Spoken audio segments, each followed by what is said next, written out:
fa la ñuy desandi ci assemblée nationale ginnaaw interprétation li nga xamante ne mooy loi d'amnistie bi dañuy dem ci l'honorable député bu Pastef Maïmouna Bousso foofa ci assemblée nationale ginnaaw nag bu mu jëlee kàddu nee na daal li nga xamante ne tey jii parce que ñoom dañ doon manifester parce que ñoom dañ doon taal parce que ñoom dañ doon yàq parce que ñoom dañ doon sànni ay cocktail molotov dañ doon yàq ay alalu jaamur ci ay problème personnel benn doomu adama est-ce que loolu rek war na tax daal ñu mérité ñu daal di leen faat ñu daal di dee mais na jàpp ni moom deewul doomam deewul rakkam deewul mbokkam deewul ndaxte manifestation yi tegu ci woon tànkam ay nit yu ñu sacrifié woon ñoom ñoo fa daal di faatu ci biir loolu daal yëkkati na fa ay kàddu foofa ci hémicycle ba nañ ko déglu ji dellu si waat.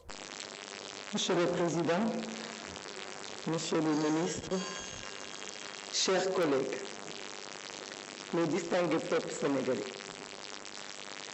je me tiens ici devant le monde pour prendre la parole, une parole qui m'a été donnée par des martyrs qui se sont battus pour qu'aujourd'hui je puisse parler à leur nom. Je voudrais solennellement tenir une minute de silence, malgré la préciosité des minutes qui nous sont comptées.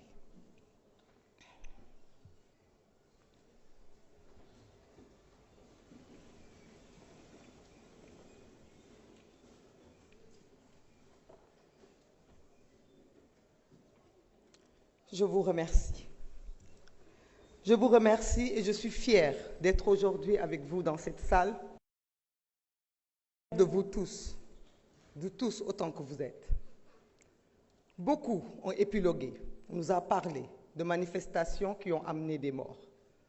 Je voudrais rappeler que dans le monde entier, pour défendre la démocratie, des gens manifestent.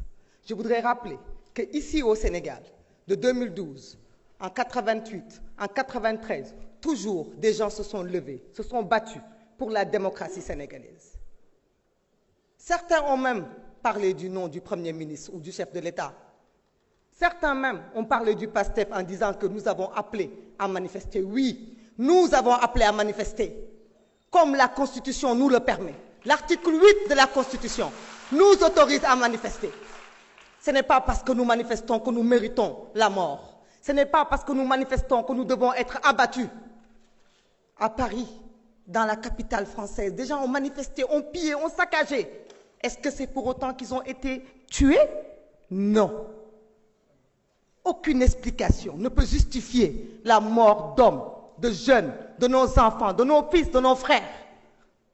La honte voudrait que ceux qui se sont tués, se sont terrés, se sont cachés pendant qu'on tuait nos frères, la décence voudrait que cela se taise aujourd'hui. Se taire au plus loin. N'ose pas porter la parole. Mais nous sommes en démocratie. C'est la démocratie qui permet aux uns et aux autres de parler. Cette chère démocratie pour laquelle nos jeunes se sont battus. Cette chère démocratie pour laquelle des gens ont perdu la vie. Nous comptons les morts que nous avons trouvés enterrés. Rappelons-nous aussi de ceux-là qui ont fui pour ne pas mourir. Qu'est devenu Papito Kara?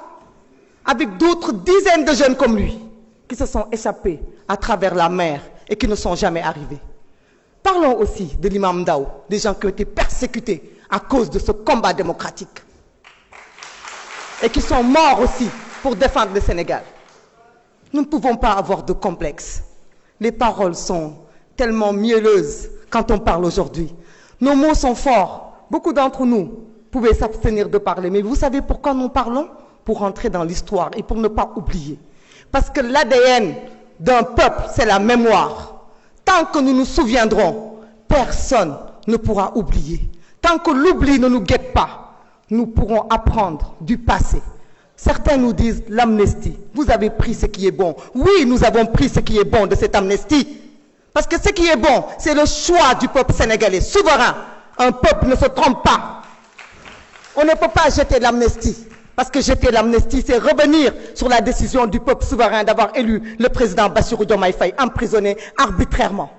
Et ça, nous ne le ferons pas, par respect au peuple sénégalais, qui a voté massivement, qui nous a donné cette majorité. Par contre, nous renions tout ce qui est mauvais de cette amnistie. Ce que vous-même n'osez pas affronter. Dites-nous ici si vous êtes d'accord que les crimes de sang fassent partie de cette amnistie. Dites-nous ici si vous êtes d'accord que les tortures fassent partie de cette amnistie. Vous n'osez pas l'affirmer. Par contre, Monsieur le ministre de la Justice, nous avons confiance en vous. Nous savons que vous rendrez justice parce que vous êtes un épris de justice. Nul ne peut nous donner de complexe, la justice sera rendue. Mais ceux qui veulent mettre dos à dos des manifestations, des pillages, des casses de voitures, des casses de magasins avec le respect de la vie humaine, je dis honte à vous et nous sommes là pour vous obliger à vous souvenir et nous sommes là pour que l'oubli ne guette pas notre peuple parce que nous sommes un peuple digne et un peuple qui n'oubliera pas ce qui s'est passé de 2021 à 2024. Nous sommes ce peuple fier. Merci au peuple sénégalais. kon ñoo ko déggandoo muy kàddu yoo xamante ni moom l'honorable député de Pastef Maïmouna Bousso ginnaaw nag bi mu entamé li nga xamante ne mooy intervention am jëmale ko daal ci benn minute boo xamante ni daal de silence la ci mémoire ñi nga xamante ni daal ñoom ñoo faatu ci manifestation yi jëmale ko daal ci li nga xamante ni mooy régime président Macky Sall bi nga xamante ni moo fi génn moom mii di député bi di Maïmouna Bousso exprimé daal li nga xamante ne maanaam mooy baatam ci ñi nga xamante ne daal ñoom ñoo ñàkk seen bakkan doon daal benn catégorie boo xamante ne daal mi ngi doon adressé képp koo xamante ne daal collègue am nga doon député foofu ci assemblée nationale bu Sénégal jëmale ko daal ci li nga xamante ne tey jii parce que ñoom dañ doon manifester dañ doon yàq dañ doon taal est-ce que loolu war na tax tey jii ñu mérité li nga xamante ne moom lay la mort